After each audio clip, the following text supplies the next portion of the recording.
It's Friday, May 12th. I'm Sarah Fergani with KINS 5 News Now. A woman says she opened fire on a man who was trying to get into her home on the city's west side. SCPD overnight responded to St. Martin Street, just west of downtown, for reports of a shooting. Police said the woman told officers she had invited the man over, but they got into a fight and she asked him to leave. She says the man left but returned and tried to force his way inside, and that's when she says she shot at him in self-defense and believes she hit him. However, police say the guy is nowhere to be found. He was not at the scene, and so far, police have not received any reports of gunshot wounds at any local hospitals. Meanwhile, the family of a man who was hit and killed by a San Antonio police officer 5 years ago is now suing the city for $100,000. The family claiming there was a civil conspiracy to obstruct justice by police. Dashcam video there showing Officer Isaac Boteo hitting David Arredondo as he was riding his bike. Documents stating Boteo did not have his patrol lights or sirens on because he was responding to a non-emergency call. Witnesses said that Arredondo and another cyclist ignored the stop sign and rode into the intersection, and Boteo could be heard on body cam footage telling officers he never saw Arredondo. According to the city, back in October 2021, the city was prepared to mediate the case, but claims it did not hear from the Arredondo family until this past April. A St. Mary's University law professor is now being investigated by the Texas Rangers after he was accused of sexually assaulting a student. According to a search warrant obtained by KINS 5, the alleged assault happened last October. A student saying the professor assaulted her in their office and told her not to tell anyone. In April, documents state the university's vice president told that professor he was no longer allowed on campus, then ordered the locks to his office be changed.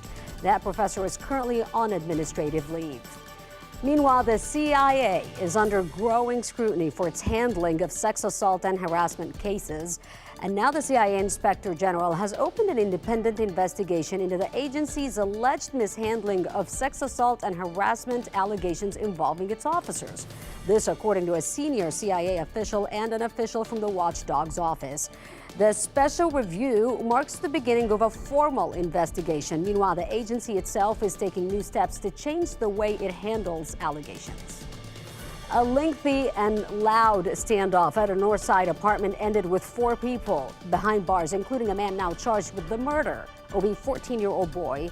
Elijah Ramos had been on the run for nearly 3 years. Then on Wednesday, undercover officers followed a robbery suspect to his apartment on Ira Lee Road. SWAT was called in when officers realized there were other people in that apartment, including Ramos. He's accused of killing Angel Yanes back in 2020. By the end of the standoff, police arrested 4 people on a variety of charges. Stolen cars are apparently being shipped to Mexico. The feds made several arrests in San Antonio. 8 people now being charged with stealing vehicles and taking them across the border. They range in age from 20 to 46 years old. This apparently happened between June 2021 to February of last year. 2 are charged in separate counts.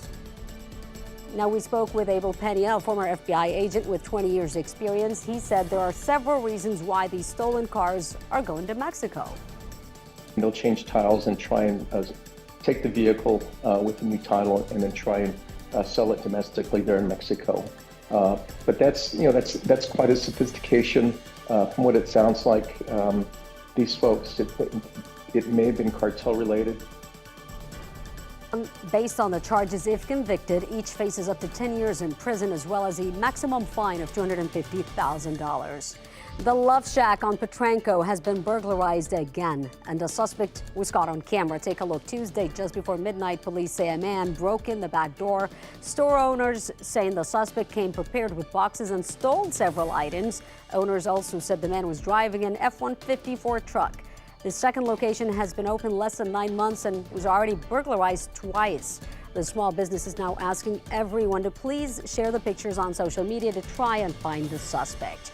Tomorrow, a champion will be crowned in San Antonio. You might remember when the XFL season started, Danny Garcia and Dwayne "The Rock" Johnson announced the Alamo Dome would host the league's championship game. Well, tomorrow night, the Arlington Renegades and DC Defenders hit the gridiron.